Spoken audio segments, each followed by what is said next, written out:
News వాస్తవాల ప్రతిబింబం. Welcome to B news. Yanam bypass Gangamma తల్లి సెంటర్ లో నూతనంగా ఏర్పాటు చేసిన వేద హెర్బల్ ఆర్గానిక్ స్టోర్ ప్రారంభోత్సవం ఘనంగా జరిగింది. ఈ కార్యక్రమానికి ఐఎంసీ ప్రతినిధి వెల్నెస్ కన్సల్టెంట్ ఎస్ కోటేశ్వరరావు ముఖ్య అతిథిగా హాజరై స్టోర్ ను ప్రారంభించారు. యానం బైపాస్ గంగమ్మ తల్లి సెంటర్ లో నూతనంగా ఏర్పాటు చేసిన వేద హెర్బల్ ఆర్గానిక్ స్టోర్ ప్రారంభోత్సవం ఘనంగా జరిగింది. ఈ కార్యక్రమానికి ఐఎంసీ ప్రతినిధి వెల్నెస్ కన్సల్టెంట్ ఎస్ కోటేశ్వరరావు ముఖ్య అతిథిగా హాజరై స్టోర్ ను ప్రారంభించారు. ముందుగా నిర్వాహకులు కె సుగంధర్, కె శ్రీహరి మరియు వారి బృందం ప్రత్యేక పూజలు నిర్వహించి స్టోర్ ను ప్రారంభించారు. అనంతరం ఐఎంసీ ప్రతినిధి ఎస్ కోటేశ్వరరావు మాట్లాడుతూ యానంలో నూతనంగా అందుబాటులోకి వచ్చిన ఈ ఆయుర్వేద ఆర్గానిక్ స్టోర్ ను ప్రజలు వినియోగించుకొని సంపూర్ణ ఆరోగ్యాన్ని కాపాడుకోవాలని సూచించారు. అలాగే ప్రపంచ ఆరోగ్య సంస్థ ప్రమాణాలకు అనుగుణంగా తయారైన వివిధ రకాల ఆర్గానిక్ ఉత్పత్తులు ఇక్కడ లభిస్తాయని తెలిపారు. ఆరోగ్యకరమైన జీవన శైలికి ఆర్గానిక్ ఉత్పత్తుల వినియోగం ఎంతో అవసరమని పేర్కొన్నారు. ఈ కార్యక్రమంలో స్థానిక నాయకులు, కనకాలపేట గ్రామ పెద్దలు, యువత మరియు పలువురు ప్రముఖులు పాల్గొన్నారు.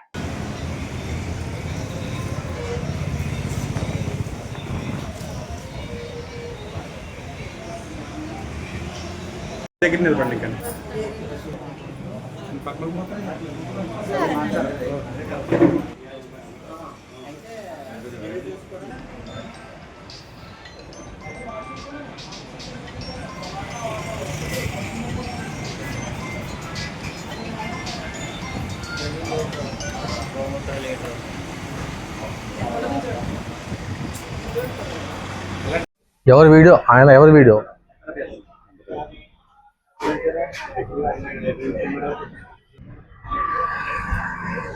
అండి. గత 7 సంవత్సరాలు ఐఎంసీ కంపెనీలో పనిచేస్తున్నాను. ప్రజెంట్ యాజ్ ఏ క్రౌన్ అంబాసిడర్గా ఉన్నానండి. గత 7 సంవత్సరాల నుంచి ఆంధ్రప్రదేశ్, తెలంగాణ, కేరళ, కర్ణాటక, మహారాష్ట్ర, ఒరిస్సా, రాజస్థాన్ ఇలాంటి చోట్ల కూడా మనం ఆయుర్వేద క్యాంప్స్ పెట్టేసేసి జనాలకు ఆయుర్వేద ఇంపార్టెన్స్ చెప్పి వాళ్ళ రోగాలు నయం చేసే ప్రయత్నం చేస్తున్నాను.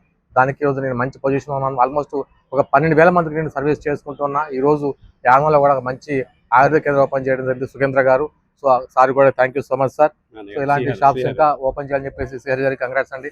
సో ఇలాంటి షాప్స్ ఇంకా యానంలో చాలా మంచి ఓపెన్ అయిపోవాలని చెప్పేసి మనస్ఫూర్తిగా కోరుకుంటున్నాం అండి. సో ఇక్కడ మనం ఈరోజు వేద హెర్బల్స్ అని చెప్పేసి ఒక ఆయుర్వేద స్టోర్ ఓపెన్ చేయడం జరిగింది. ఇది 2007లో స్టార్ట్ అయిన కంపెనీ అన్నమాట. ఆల్మోస్ట్ 20 years నుంచి రన్ అవుతున్న కంపెనీ. హరిద్వార్లో మెయిన్ పాయింట్స్ ఉంది. అక్కడ మనం ఈ ప్రొడక్ట్స్ అన్ని కూడా మ్యానుఫ్యాక్చర్ చేయబోతాయి. ఇవన్నీ మెడిసిన్స్ కూడా approve by government of India అలానే WHO అప్రూవ్ చేసిన ప్రొడక్ట్స్ అన్నమాట. సో దీన్ని వాడటం ద్వారా అలాంటి డిసీజ్ రాకుండా మనం ముందుగా జాగ్రత్త తీసుకోవచ్చు. ఎందుకంటే ఈ ఆయుర్వేదం అనేది మన ఇప్పటి నుంచి ఎప్పుడో కొన్ని వేల సంవత్సరాల నుంచి ఉన్న ఆయుర్వేద కొత్తగా వచ్చింది కాదు. సో త్రేతాయుగం నుంచి ఉన్న ఈ మన ఆయుర్వేదం వాడటం ద్వారా మన భవిష్యత్తులో రోగాలు రాకుండా కోసం అలానే వచ్చిన రోగం తగ్గించడం కోసం ఇప్పుడు ఇది మంచి అద్భుతంగా పనిచేస్తుంది. బయట మనం ఫార్మాలో మెడిసిన్ వాడటం వల్ల చాలా సైడ్ ఎఫెక్ట్లు వస్తున్నాయి.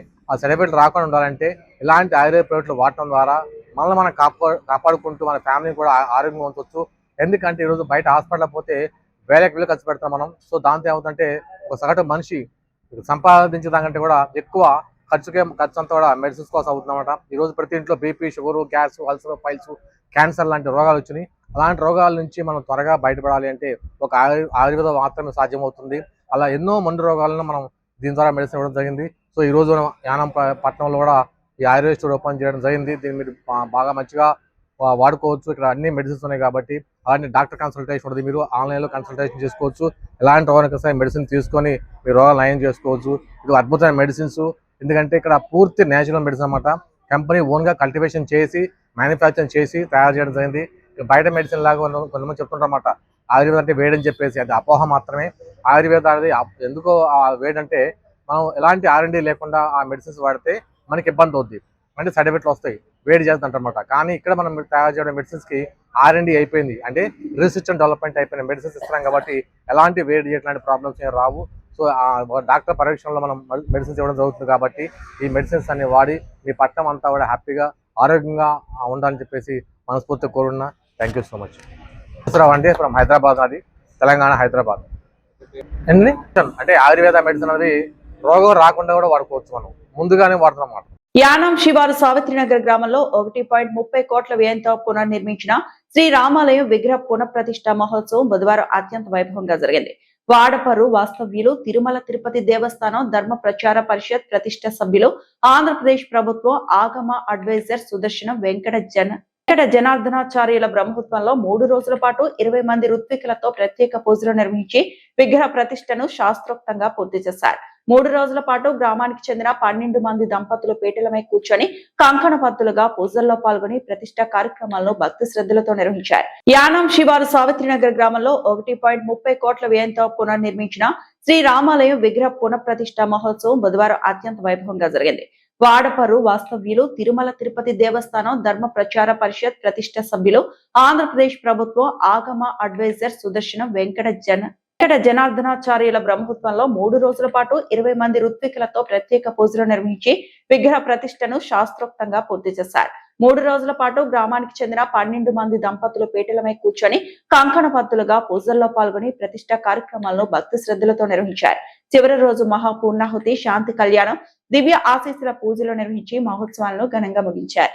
ఈ కార్యక్రమంలో పుదుచ్చేరి మంత్రి మల్లాడి కృష్ణారావు సతీమణి ఉదయలక్ష్మి, ముమ్మిడివరం ఎమ్మెల్యే ప్రభుత్వ విప్ దాట్ల సుబ్బరాజు, కాట్రేని కోణం ఎంపీపీ పాలేపు ధర్మారావు, అగ్నికుల క్షత్రియ సామాజిక వర్గం పెద్దలు బొడ్డు సత్యనారాయణ, పేరు కృష్ణ తదితర ప్రముఖులు పాల్గొని స్వామివారిని దర్శించుకున్నారు. అదేవిధంగా పరిసర ప్రాంతాల నుంచి పెద్ద సంఖ్యలో భక్తులకు హాజరై స్వామివారిని దర్శించుకొని తీర్థ ప్రసాదాలు స్వీకరించారు. మహోత్సవంలో భాగంగా భారీ అన్న సంవరాధన కార్యక్రమాన్ని నిర్వహించారు. ఈ సందర్భంగా ఆలయ కమిటీ ప్రతినిధులు మాట్లాడుతూ మంత్రి మల్లాడి కృష్ణారావు సహకారంతో పాటు గ్రామస్తులందరి కృషి ఫలితంగానే ఆలయ నిర్మాణం పూర్తయిందని అన్నారు. ఆలయ నిర్మాణానికి సహకరించిన ప్రతి ఒక్కరికి కృతజ్ఞతలు తెలియజేశారు. ఈ కార్యక్రమంలో గ్రామ పెద్దలు, యువత, మహిళా సంఘాల సభ్యులు, గ్రామస్తులు, అగ్నికుల క్షత్రియ సంక్షేమ సేవా సంఘం ప్రతినిధులు, వివిధ ప్రాంతాల సంఘాల ప్రతినిధులు తదితరులు పాల్గొన్నారు.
అన్నదానం జరుగుతుంది కాబట్టి ప్రతి ఒక్కరూ వచ్చి ఈ అన్నదానాన్ని స్వీకరిస్తారని మరీ గురువు ప్రార్థిస్తున్నాం. అయ్యా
స్థూత లక్ష్మణ సమేత శ్రీ కోటేశ్వర స్వామి వారి ఆలయ ప్రాంగణంలో ఈ మధ్యాహ్నం 11 గంటల నుంచి స్వామివారి దర్శన అలాగే స్వామివారి అన్నదాన కార్యక్రమంలో జరుగుతుంది.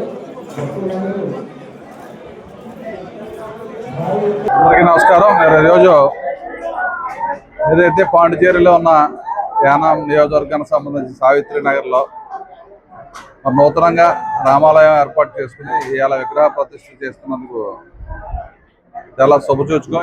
ఎందుకంటే పూర్వపు రామాలయం శిథిలావస్థకు వచ్చిందన్న ఉద్దేశంతో గ్రామస్తులందరూ కూడా మరి నూతనంగా రామాలయం ఏర్పాటు చేసుకోవాలని చెప్తే మరి 2 స్టేర్గా అత్యద్భుతంగా రామాలయాన్ని నిర్మించుకుని ఏదైతే మన యానం మంత్రివర్యులు ఉన్నారో మల్లాడి కృష్ణారావు గారి సౌజన్యంతో గ్రామస్తులు అందరూ కూడా స్వచ్ఛందంగా వాళ్ళ గ్రామం తరఫున అంతా ఫండింగ్ ఏర్పాటు చేసుకుని సుమారు ₹1 కోటి పైబడి ఈ రామాలయాన్ని ఖర్చు పెట్టి అత్యద్భుతంగా మరి రామాలయం నిర్మించుకుని ఇవాళ విగ్రహ ప్రతిష్ఠ చేయడం చాలా సంతోషకరం. మమ్మల్ని ఆహ్వానించినందుకు సావిత్రి నగర్ పెద్దలందరికీ కూడా పేరు పేరున హృదయపూర్వక నమస్కారం. ఏదైతే మన మోడీ గారు హిందుత్వాన్ని డెవలప్ చేయాలనే ఉద్దేశంతో పెద్ద ఎత్తున ఈరోజు మన రాష్ట్ర ప్రభుత్వం కూడా సుమారుగా 5,000 గుళ్ళు శ్రీవాణి ట్రస్ట్ ద్వారా డెవలప్ చేయాలని చెప్పి ఒక మంచి సంకల్పంతో వచ్చే పుష్కరాల కల్లోపు 5,000 రామాలయాలు కానీ 5,000 మన హిందూ సాంప్రదాయం ఉన్న గుళ్ళన్నీ కూడా డెవలప్ చేయాలని చెప్పి పెద్ద ఎత్తున మన రాష్ట్ర ప్రభుత్వం కూడా పనిచేస్తుంది. మరి ఏదైతే ఈ సావిత్రి నగర్లో మరి రామాలయం కూడా ఈ గ్రామస్తులందరూ కూడా చాలా అద్భుతంగా మరి 2 స్టేర్ రామాలయం కట్టుకుని మరి ప్రజలందరికీ కూడా, ఎందుకంటే ఇది అందరూ కూడా ఒకే సామాజిక వర్గం ఉండే గ్రామం, మరి గంగమ్మ తల్లిని నమ్ముకున్న గ్రామం.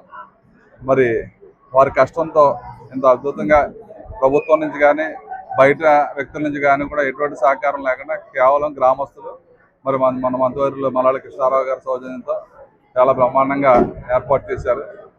స్వామివారిని కూడా మరి తిరుపతిలో విగ్రహాలు కూడా రాతి విగ్రహాలు చెక్కించడం చాలా బాగున్న విగ్రహాలు కూడా చాలా అద్భుతంగా ఉన్నాయి. కాబట్టి మరి మేము కూడా వచ్చి ఆ స్వామివారిని దర్శించుకోవడం మరి పూర్వజన్మ స్ఫూర్తంగా భావిస్తూ ఆ స్వామివారి ఆశీస్సులు మరి సావిత్రి నగరం అదేవిధంగా మరి యానం పరిసర ప్రాంతాల్లో ఉన్న మా భైరవపాలెం తీర్థాలకొండ అందరూ కూడా వారి యొక్క ఆశీస్సులు ఇచ్చి అందరికీ కూడా అన్ని రకాలుగా బాగుండాలని చెప్పి కోరుకుంటూ మరి ఈరోజు మమ్మల్ని ఆహ్వానించిన కమిటీ సభ్యులకి ప్రత్యేక అభినందనలు తెలియజేసుకుంటారు. శ్రీ కోదండరామస్వామి వారి శిలా విగ్రహ జీవద్వయస్తం ప్రతిష్టా మహోత్సవ కార్యక్రమాలు త్రయాణిక దీక్షతో అంటే 3 రోజుల దీక్షతో జరిపించబడినాయి. మొత్తం ఒక 20 మంది ఋత్వికలతోటి 14 మంది యజమాని దంపతులతోటి గ్రామ భక్తుల సహకారాలతోటి ఈ కార్యక్రమాన్ని 3 రోజులు యజ్ఞయాగాది కార్యక్రమాలని కూడా నిర్వర్తించడం జరిగింది. మొట్టమొదటి విశ్వక్సేన పూజ, పుణ్యాహవాసనం, దీక్షాధారణ, అలాగే పంచగవ్యాదివాసం, క్షీరాదివాసం, జలాదివాసము, అదివాస ప్రధానోములు, రాత్రి పంచశయ్యాదివాసము. ఈరోజు స్వామివారికి పంచలోహములు, అలాగే రత్నన్యాసము, గర్తన్యాసము అయిన తర్వాత సుముహూర్తం 7:37 స్వామివారి యొక్క జీవధ్వజస్తంభ శిలా విగ్రహ ప్రతిష్టలు అత్యంత వైభవపేతంగా ఈ గ్రామస్తుల యొక్క యాజమాన్యంతో అత్యంత వైభవంగా జరిపించబడింది. ముఖ్యంగా ముఖ్య ప్రోత్సాహకులైనటువంటి మన మంత్రివర్యులు మల్లాడి కృష్ణారావు గారి యొక్క ప్రోత్సాహంతో, గ్రామ భక్తుల యొక్క సహాయ సహకారాలతోటి మొత్తం ఒక్కొక్కరు ఒక్కొక్క విధమైనటువంటి ధ్వజస్తంభం ఒకళ్ళు, అలాగే విగ్రహాలు ఒకళ్ళు, శిఖరాలు ఒకళ్ళు, ఇలా ప్రతి ఒక్కరు కూడా భక్తులందరూ కూడా వారి శక్తిని అనుసరించి వారందరూ కూడా స్పాన్సర్ చేయడం జరిగింది. అత్యంత వైభవపేతంగా ఈవేళ ఇంత వైభవపేతంగా మన ఈ ప్రాంతంలో ఇంత వైభవపేతంగా నిర్మించబడినటువంటి గుడి లేదు. అందుచేత ఈ ఉత్తరోత్తర కూడా భావి తరాల వారికి ఇది ఎంతో మార్గదర్శకంగా ఉంటుంది. రామో విగ్రహం ధర్మ, రాముడి యొక్క ధర్మాన్ని పాటిస్తూ రాముడి యొక్క అనుజాలను నడుస్తూ ప్రతిరోజు కూడా రాముడి యొక్క అనుగ్రహాన్ని పాత్రలై ఈ గ్రామస్తులందరూ కూడా తరించి కోరుతున్నాం. విద్యను వ్యాపారంగా మార్చే ధోరణిని ప్రభుత్వం ఏమాత్రం సహించదని రాష్ట్ర కార్మిక శాఖ మంత్రి వాసంశెట్టి సుభాష్ స్పష్టం చేశారు. రామచంద్రపురంలో ప్రైవేట్ పాఠశాలల యాజమాన్య ప్రతినిధులు, జిల్లా విద్యాశాఖ అధికారి నాగేశ్వరరావుతో నిర్వహించిన సమావేశంలో మంత్రి సుభాష్ మాట్లాడారు. ప్రైవేట్ కార్పొరేట్ పాఠశాలలు అధిక ఫీజులు వసూలు చేస్తున్నాయంటూ ప్రజల నుంచి సామాజిక మాధ్యమాల ద్వారా అనేక ఫిర్యాదులు అందిన నేపథ్యంలో ఈ సమావేశం ఏర్పాటు చేసినట్లు మంత్రి తెలిపారు. విద్యాశాఖ నిబంధనల ప్రకారం ప్రతి పాఠశాల ఫీజుల వివరాలను నోటీస్ బోర్డుపై స్పష్టంగా ప్రదర్శించాలని, అలాగే పాఠశాలలో పనిచేసే సిబ్బంది వివరాలు, విద్యార్హతలు కూడా అందుబాటులో ఉంచాలని ఆదేశించారు. విద్యార్థులకు నాణ్యమైన విద్య అందించడం ప్రతి విద్యా సంస్థ బాధ్యత అని గుర్తు చేసిన మంత్రి పాఠశాల ప్రాంగణంలో యూనిఫామ్లు, పుస్తకాలు విక్రయించరాదని స్పష్టం చేశారు. ప్రైవేట్ పాఠశాలల్లో చదువుతున్న విద్యార్థులకు కూడా ప్రభుత్వం తల్లికి వందనం పథకం ద్వారా ఆర్థిక సహాయం అందిస్తోందని, తల్లిదండ్రులపై అదనపు భారం మోపకుండా విద్య అందించాల్సిన బాధ్యత యాజమాన్యాలపై ఉందన్నారు. ప్రైవేట్ స్కూల్లో జాయిన్ అయిన పేరెంట్స్ కి ఇవ్వకపోతే ఈ మీటింగ్ పెట్టవలసిన పనే లేదు, సార్ టైం వేస్ట్ చేయవలసిన పని లేదు, అందులో డౌట్ ఏం లేదు. కానీ ప్రైవేట్ స్కూల్లో జాయిన్ చేసిన తల్లిదండ్రులకు కూడా తల్లికి వందనం ఇస్తున్నారు. నాకు తెలుసమ్మా, అన్ని బాధలు నాకు తెలుసు. నాకు 40 సంవత్సరాల సర్వీస్ ఈ డిపార్ట్మెంట్ నాకు తెలుసు. కాబట్టి మీరు ఏం చేస్తారు అని అంటే 12(1)C క్యాండిడేట్ దగ్గర నుంచి మీకు కంప్లైంట్ రాకుండా ఉండాలంటే ఉన్నది ఉన్నట్టుగా చెప్పేయండి. ఫీజు ఇంత, మా దగ్గర ఉన్నటువంటి ఫీజు ఇది, అయినా మాకు సరిపోదు, అయినా 12(1)Cలో వచ్చావు కాబట్టి జాయిన్ చేసుకుంటాము, ఇంతవరకు బాగానే ఉంది. మరి బుక్స్ కొనుక్కోవాలి, నువ్వు యూనిఫామ్ కొనుక్కోవాలి, ఇవన్నీ కొనుక్కొని నువ్వు క్లాసులో జాయిన్ అవ్వాలి. లేదు నువ్వు నీ దగ్గర ఉన్నటువంటి బట్టలే వేసి, కుర్రోడి దగ్గర ఉన్న బట్టలే, ఇంట్లో బట్టలే వేసి పంపిస్తానంటే 99 మంది ఒకలాగా ఉంటారు, ఈ ఒక్కడు ఒకలాగా ఉంటాడు, అది నువ్వు తేల్చుకో అని చెప్పి ఒక లెటర్ రాయించుకొని ఉంచుకుంటే మీకు ఇటువంటి మీటింగ్లు పెట్టవలసిన పని లేదు. ఇప్పుడు పేరెంట్ ప్రైవేట్ స్కూల్లో అడుగు పెట్టాడంటే బోర్డు చూసిన వెంటనే మనం లోపలికి వెళ్ళగలమా లేదా, ఒకవేళ అడిగితే కన్సెషన్ అడిగినట్లయితే ఒక 3,000 4,000 ఇస్తారు, అంతకన్నా ఇవ్వలేదు అని ఒక ఆలోచన వాడికి వచ్చేస్తుంది బోర్డు చూసిన వెంటనే. దానిని బట్టి వాడు ఇష్టం అయితే జాయిన్ అవుతాడు, ఇష్టం కాకపోతే మానేస్తాడు. కాబట్టి ఈ విషయాలు మీరు గమనించండి. కాబట్టి డ్రాప్ బాక్స్లో అనవసరంగా పెట్టట్లేదు. పేరెంట్స్ ఎంఈఓస్ దగ్గరికి వచ్చి, హెచ్ఎంస్ దగ్గరికి వచ్చి, అయ్యా మేము ఆ ఫీజు కట్టలేకపోతున్నాము, మా గవర్నమెంట్ స్కూల్లో మమ్మల్ని వేసేసుకోండి, పలానా స్కూల్లో వెయ్యండి అని రిక్వెస్ట్ రిలీజ్ ఇస్తున్నారు. అమ్మ మాట్లాడద్దండి, అవునండి, మీ గురించి ఎంత కష్టపడి మీటింగ్ రిక్వెస్ట్ రిలీజ్ వాళ్ళు రిక్వెస్ట్ ఇస్తున్నారు. రిక్వెస్ట్ ఇచ్చిన తర్వాత ఎంఈఓస్ ఆలోచిస్తున్నారు, మరలా మిమ్మల్ని ఇబ్బంది పెట్టకూడదని మీతో మాట్లాడుతున్నారు. ఒక్కొక్క ఎంఈఓ అయితే మీ స్కూల్కి కూడా వస్తున్నారు. ఎంఈఓ గారు మీ స్కూల్కి రావాల్సిన అవసరం లేదు ఈ విషయంలో.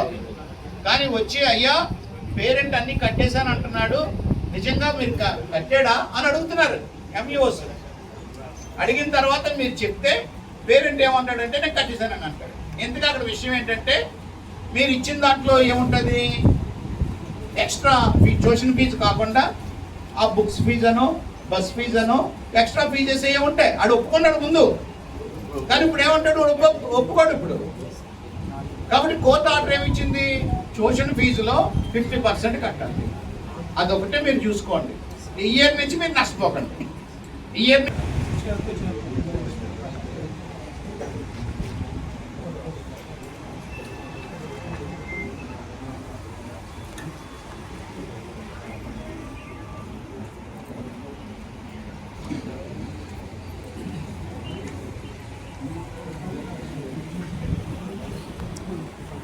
ఇక్కడ ఉన్నాయి.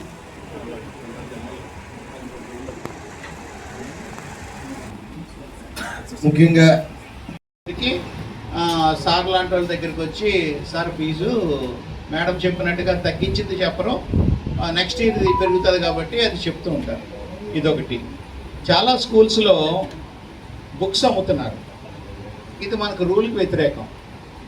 కొన్ని చోట్ల ఏమవుతుందంటే స్టూడెంట్స్ యూనియన్ వాళ్ళు వెళ్ళి అల్లరి చేసి ఎంఈఓ గారిని కూడా పిలిచి లాక్ చేస్తున్నారు.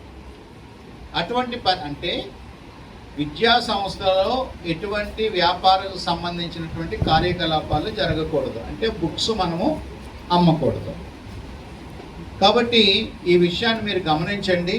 మా పేరెంట్స్ ఒకలాగా ఉంటారండి, అబద్ధాలు ఆడి కొన్ని దాచి సార్ దగ్గరకు వచ్చి చెప్తారు, లేదా మా దగ్గరకు వచ్చి చెప్తారు మేడం అన్నట్టుగా. అటువంటిది కూడా ఉంది, అటువంటిది కూడా అదే జరుగుతుందండి. నాకు తెలిసి ఆ విషయం అదే జరుగుతుంది.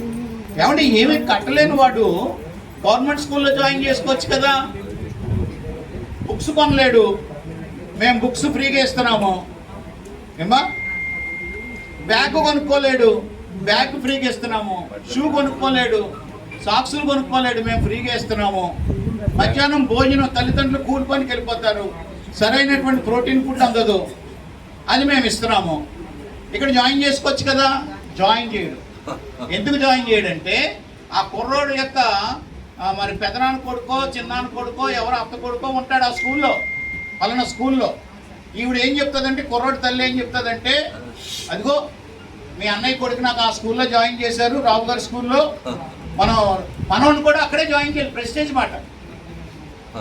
మనం ఎంతవరకు అందుతుందో అంతవరకే. అటువంటిప్పుడు మీరు ఏం చేయాలి, వాళ్ళ దగ్గర కమిట్మెంట్ లెటర్ తీసుకోవాలి. లిస్టు బయట పెట్టినట్లయితే వాడు బయట తీసుకుని లిస్టు అయితే జాయిన్ చేస్తాడు, వెళ్ళిపోతాడు. ఇక్కడ మనం ఫీజు చెప్పకపోవడంతో అడ్మిషన్ 5,000 ఇచ్చి రాసి వెళ్ళిపోతున్నాడు. ఫీజు కట్టడానికి వచ్చినప్పుడు కానీ కొంతమంది ఆ ఫీజు తెలియట్లేదు. అలా కొంతమంది ఇబ్బంది పడటం నేను కూడా గమనించాను. దాంట్లో కొద్దిగా పొరపాటు మాది కొద్దిగా ఉన్నది. అందుకే మేము ప్రైస్ లిస్ట్ మాత్రం పెట్టి మీకు ఇబ్బంది రాకుండా చూస్తామని చెప్పడం జరుగుతుంది. మీరు చిన్న విషయం దాకా మాట్లాడారు సార్, అది నాకు చాలా బాగా నచ్చింది. మహాభారతం కూడా చెప్పమని మీరు చెప్పారు. ఇక్కడ గవర్నమెంట్ 826 జరుగుతున్న ప్రక్రియ మీకు తెలుసు. అది ఎంఈఓస్ కూడా చాలా కష్టపడి చేశారు. అయితే ఇక్కడ ఉన్న స్కూల్స్ అందరికి కూడా అండి 2 లక్షల నుంచి 5 లక్షల వరకు కూడా ఈ సంవత్సరం కొంచెం ఇబ్బంది కలిగింది. అది ఏంటంటే ఇప్పుడు సపోజ్ వేరే స్కూల్కి 72,000 కట్టాలండి. కట్టవలసి వస్తే ఆ స్కూల్కి వెళ్ళి ఆధార్ ఇవ్వడం, ఆయన రిక్వెస్ట్ పెట్టడం జరిగింది. వీళ్ళు రిక్వెస్ట్ పెట్టిన 3 ఇయర్స్ చూసి ఆయన డ్రాప్ బాక్స్లో లాక్కోవడం జరిగింది సార్. అటువంటి అమౌంట్లు స్కూల్స్కి రాలేస్తారు. అది తమ దృష్టికి తీసుకొస్తాను, మరి అలా భావించవద్దు. అలాగే డిస్టిక్ డిఈఓగా మీకు ఇంకొక విషయంగా కూడా మిమ్మల్ని అభినందించాలి. అలాగే ఎంఈఓ గారిని కూడా. మిగతా జిల్లాల్లో నేను డిఈఓలు చేసిన ప్రక్రియ అంతా కూడా నాకు మెసేజ్లో తెలిసింది. ఇంచుమించుగా డిఈఓ కలెక్టర్ కూడా ఆ స్కూల్స్కి వెళ్ళి ఆ ఆధారాలను చూసుకుని వాళ్ళే రిక్వెస్ట్లు పెట్టి వాళ్ళే తీసేయడం కూడా స్వయంగా కూడా జరిగింది సార్. మా కోనసీమ జిల్లాలో జరిగిన విషయంలో అయితే ఇది 100% చాలా తక్కువ అని చెప్పేసి సభాముఖంగా చెప్తున్నాను సార్. Thank you sir. మరి మన కరెస్పాండెంట్లతోటి మినిస్టర్ గారి సమావేశం అవడం మన అదృష్టంగా భావిస్తున్నాను. ఫస్ట్ మరి ఇది వరకు ఎంతోమంది మినిస్టర్లు అది చూశారు, కానీ మరి ఏ మినిస్టర్ గారితో కూడా మనం సమావేశం అవడం జరగలేదండి. మరి నా కృతజ్ఞతలు తెలియజేస్తూ ఈ సభను స్టార్ట్ చేస్తున్నాను.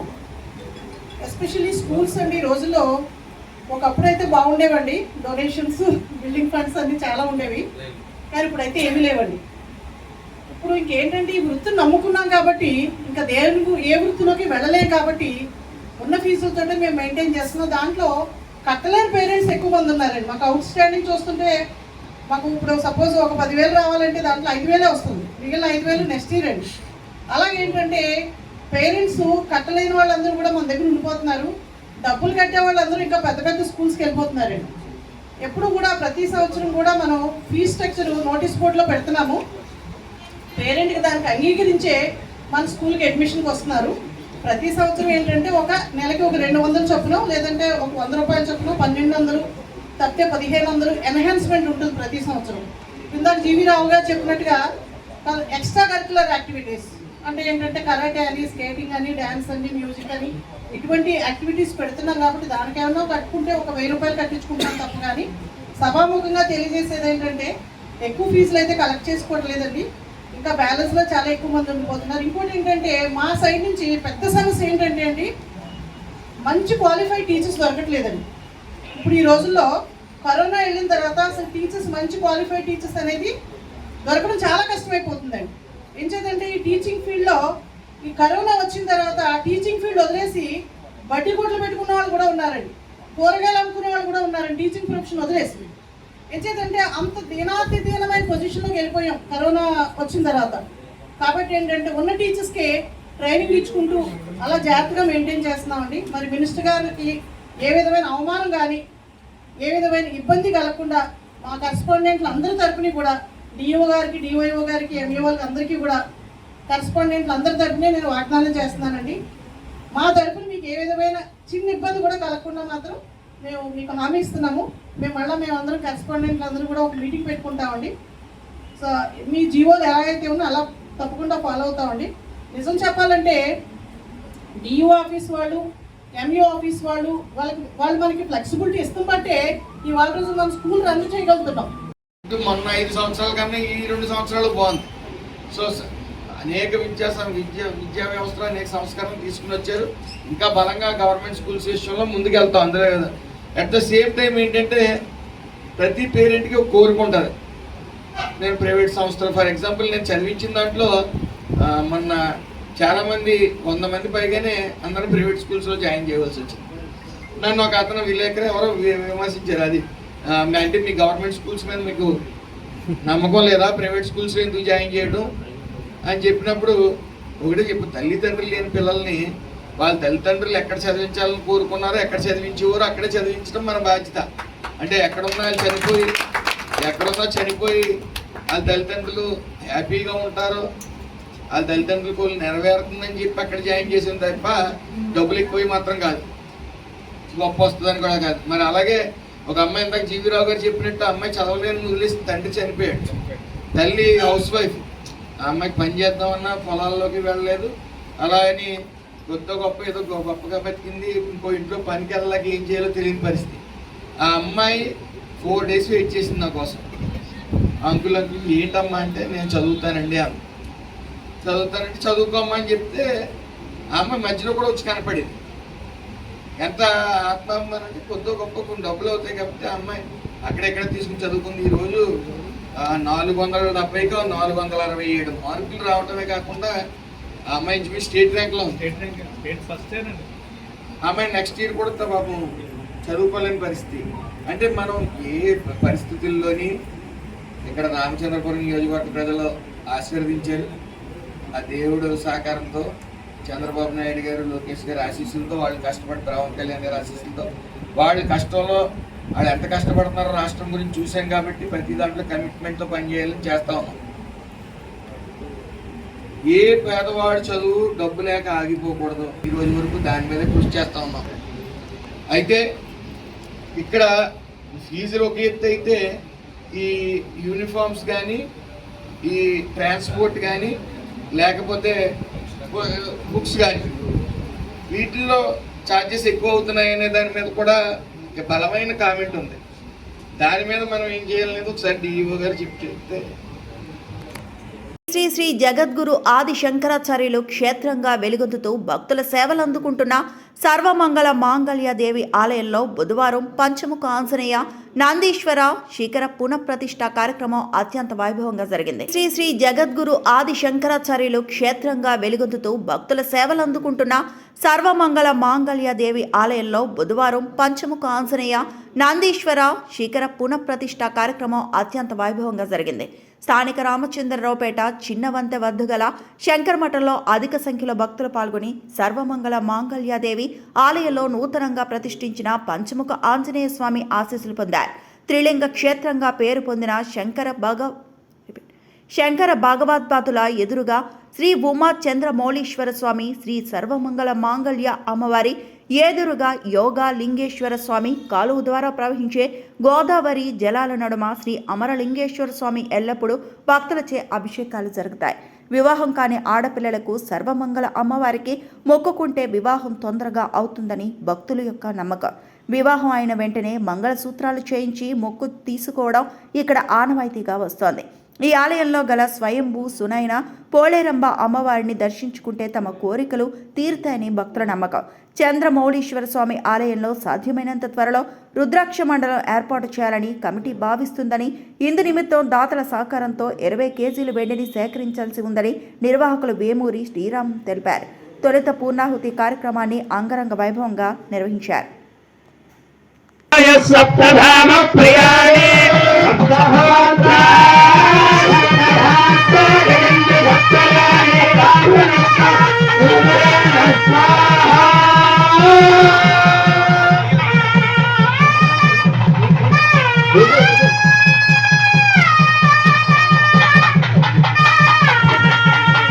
ఓం సప్తదేవేన స్వాహా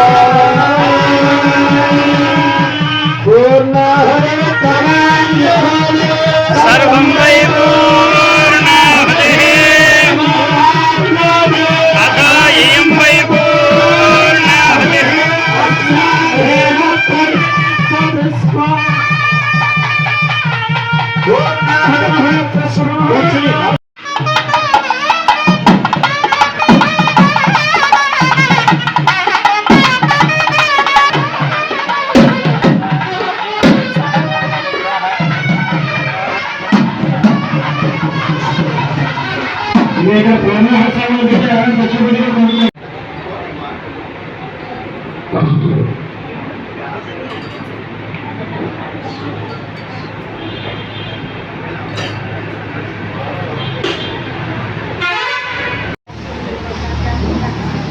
ఓం త్రియాయుషం జపనజ్ఞ కష్టమస్య త్రియాయుషం దేవతలు పెట్టేసి వస్తాం.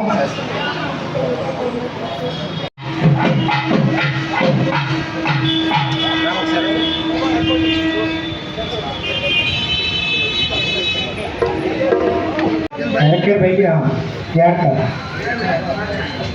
కొబ్బరికాయ కొట్టండి అమ్మనమ్మ.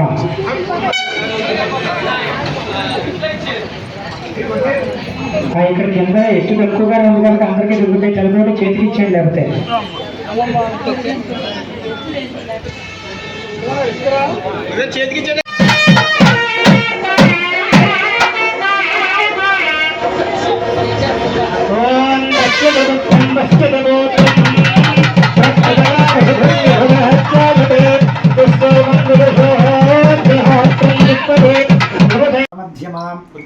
మధ్యమాచార్యపర్యంతాం వందే గురు పరంపరాం. తాడేపల్లిగూడెంలో శంకరమఠంలో ఈరోజు నందీశ్వరుడు శిఖరము పంచముఖ ఆంజనేయ స్వామి వారి యొక్క పునఃప్రతిష్ఠ కార్యక్రమాలు చాలా మహద్వైభవంగా పూర్తయ్యాయి. స్వామివారికి సుమారుగా 3 రోజుల నుంచి జలాధివాసము, క్షీరాధివాసము, ధాన్యాధివాసము, పుష్పాధివాసము, పంచశయ్యాధివాసము ఈ కార్యక్రమాలన్నీ కూడా తాడేపల్లిగూడెంలో ఉన్నటువంటి ఎంతోమంది వదాన్యులు ఈ కార్యక్రమానికి సహకరించి ఈ ప్రతిష్టా కార్యక్రమాలు మహద్వైభవంగా పూర్తయ్యేలాగా నిర్వహణ చేశారు. అలాగే అక్కడ శంకరాచార్య స్వామి వారి యొక్క అనుగ్రహం చేత వేద పాఠశాల ఆరంభమైంది. పాఠశాలలో విద్యార్థులు చక్కగా వేదం చదువుకుంటూ ఉన్నారు. ప్రస్తుతం 11 మంది విద్యార్థులు ఇక్కడ చదువుకుంటున్నారు. ఈ కార్యక్రమాలు ఇలా కొనసాగుతూ స్వామివారికి క్షేత్రపాలకులుగా శంకరమఠంలో పంచముఖ ఆంజనేయ స్వామి వారు కొలువై ఉన్నారు. భక్తులందరూ దర్శించి స్వామివారి యొక్క తీర్థ ప్రసాదం స్వీకరించి అందరూ సుఖ సంతోషాలతో ఉండాలని ఆశీర్వదం చేస్తున్నాం. అలాగే ఇక్కడ శంకరమఠంలో రుద్రాక్ష మండపం ఒకటి నిర్మాణం చేయాలి అని సంకల్పం చేశాం. భగవద్ అనుగ్రహం చేత ఆ రుద్రాక్ష మండపం త్వరలో నిర్మాణం జరగాలని పరమేశ్వరుని ఆ సర్వమంగళ సమేత యోగలింగేశ్వర స్వామి వారిని ప్రార్థన చేస్తూ సర్వే జనా సుఖినో భవంతు. లోక కళ్యాణం కోసం చేసేటువంటి యొక్క మహత్తర కృతువులో అందరూ పాల్పంచుకుని ధరించవలసిందిగా తెలియజేస్తున్నాం. శుభమస్తు. పెనుమంట్ర మండలం మల్లిపూడి గ్రామంలో టీడీపీ వ్యవస్థాపన అధ్యక్షులు నందమూరి తారక రామారావు విగ్రహాన్ని ప్రారంభించిన టీడీపీ పొలిట్ బ్యూరో సభ్యులు మాజీ మంత్రి ఆచంట ఎమ్మెల్యే పితాని సత్యనారాయణ. పెనుమంట్ర మండలం మల్లిపూడి గ్రామంలో టీడీపీ వ్యవస్థాపన అధ్యక్షులు నందమూరి తారక రామారావు విగ్రహాన్ని ప్రారంభించిన టీడీపీ పొలిట్ బ్యూరో సభ్యులు మాజీ మంత్రి ఆచంట ఎమ్మెల్యే పితాని సత్యనారాయణ. సమాజమే దేవాలయం, ప్రజలే దేవుళ్ళు అనే నినాదంలో ప్రజలకు కూడు గూడు గుడ్డ నినాదంతో పార్టీ స్థాపించిన 6 నెలల్లో అధికారంలోకి తీసుకువచ్చిన మహోన్నత వ్యక్తి ఎన్టీఆర్. తెలుగువారి ఆత్మగౌరవం చాటి చెప్పిన మహోన్నత వ్యక్తి అన్న ఎన్టీఆర్. సంక్షేమం, అభివృద్ధితో ₹2 కిలో బియ్యం అమలు చేసిన ఘనత ఎన్టీఆర్ది. జగన్ రెడ్డి అబద్ధపు ప్రచారం మానుకోవాలి. గొడ్డల పార్టీ నాయకుల చుట్టూ సీట్ ఉచ్చు బిగించుకుంటుంది. కారుమూరి కుమారుడు సునీల్ లిక్కర్ కేసులో అరెస్టు చేశారు. గత ప్రభుత్వంలో నకిలీ మద్యం స్పిరిట్కు బదులు యాసిడ్స్ కలిపారని నివేదికలు చెబుతున్నాయని పితాని సత్యనారాయణ ఘాటైన వ్యాఖ్యలు చేశారు. తర్వాత అట్టుకెళ్తారు నాకు తమ్ముడు ముందు అది ఓపెన్ చేయించాలి కదా. అరే దండ పక్కకి జాను ఓపెన్ చేస్తే గ్లాస్ కొట్టి అప్పుడు పట్టుకెళ్ళదు.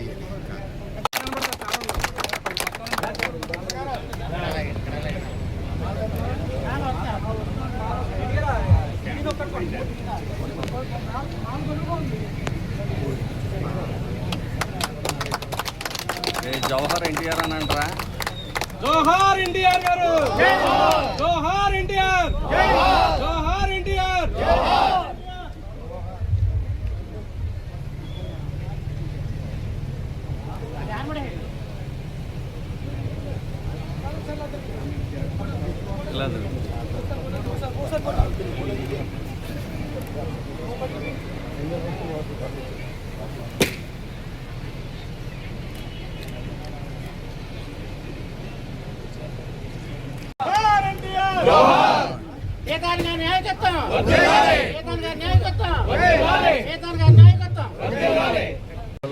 ఫోటో దిగి వెళ్ళి దండాటికి ఫోటో దిగి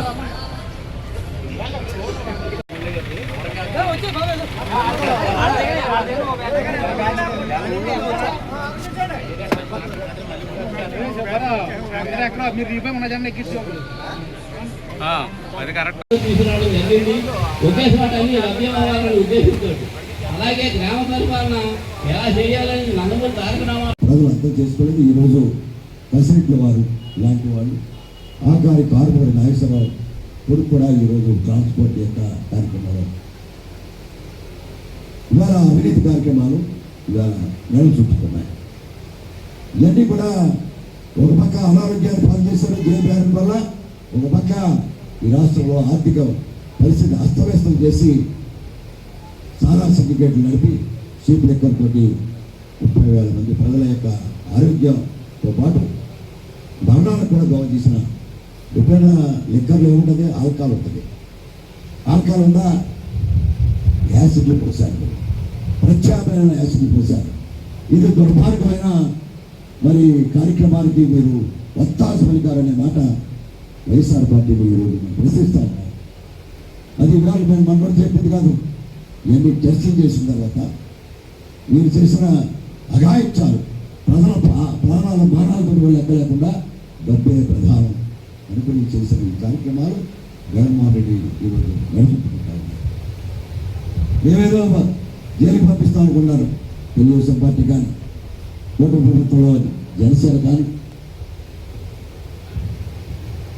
వారిని జైలు పంపించాలని ఆలోచన లేదు. అవినీతిని బయటకు తీస్తూ ఉన్నాం. ఈడీ అయింది, సెంట్రల్ గవర్నమెంట్ ఇన్వాల్వ్ అయింది, ఎవరెవరు చుట్టూ ఎవరెవరు డబ్బులు 3,500 కోట్లు ఇవాళ ఎకరంగా డబ్బులు మారాయనే విషయాలు కూడా బయటకు చెప్తా ఉన్నారు.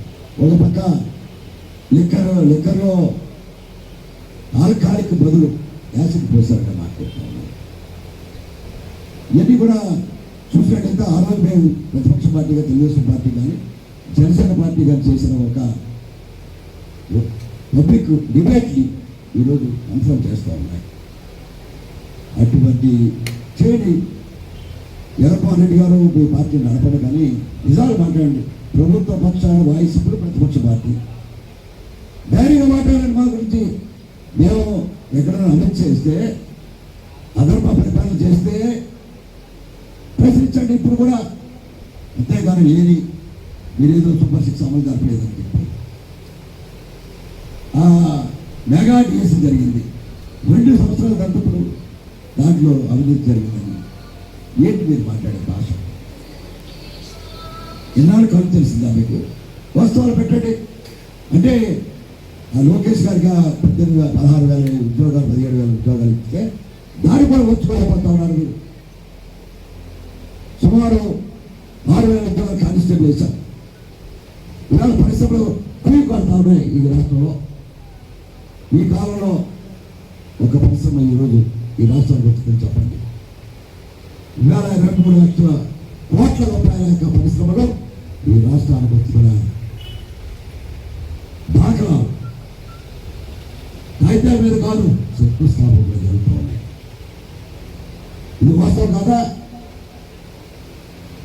ప్రతిపక్షానికి జగన్మోహన్ రెడ్డి గారి పార్టీని అడుగుతా ఉన్నాం. వైఎస్ఆర్ పార్టీని, గొడ్డల పార్టీని. గొడ్డల పార్టీ ఎందుకు చెప్తాను అంటే ఆ రోజు నీ చిన్నతండ్రి వివేకానందని చంపి గొడ్డలకి వచ్చి నానా వారిని వచ్చారు. భక్త చరిత్రని చెప్పిన మీరు సీబీఐ ఇంటర్వ్యూ అయిన తర్వాత ఆ గొడ్డలి ఎవరు ఉపయోగించారో తెలిసిన తర్వాత ఆ గుర్తు మీకు ఇచ్చామని మాట చెప్తాను. వైఎస్ఆర్ పార్టీకి గొడ్డల పార్టీగా నామకరణం చేశాము. ఈనాడు మీరు చెప్తా ఉన్నారు నందమూరి తారక రామారావు పెట్టిన ఈ పార్టీ ఈనాడు తెలుగుదేశం పార్టీ ప్రజా ఆదరణ పొందింది. ప్రజల యొక్క ఆశీస్సులతో ముందుకు వెళ్తామన్నమాట. సంక్షేమం, అభివృద్ధి రెండు కూడా ఆయన యొక్క విగ్రహావిష్కరణ కార్యక్రమంలో పాల్గొని అందరూ కూడా పేరు పేర్చే శుభాభినందనలు, అభినందనలు, ధన్యవాదాలు తెలుపుతారు. ఈ వార్తలు ఇంతటితో సమాప్తం.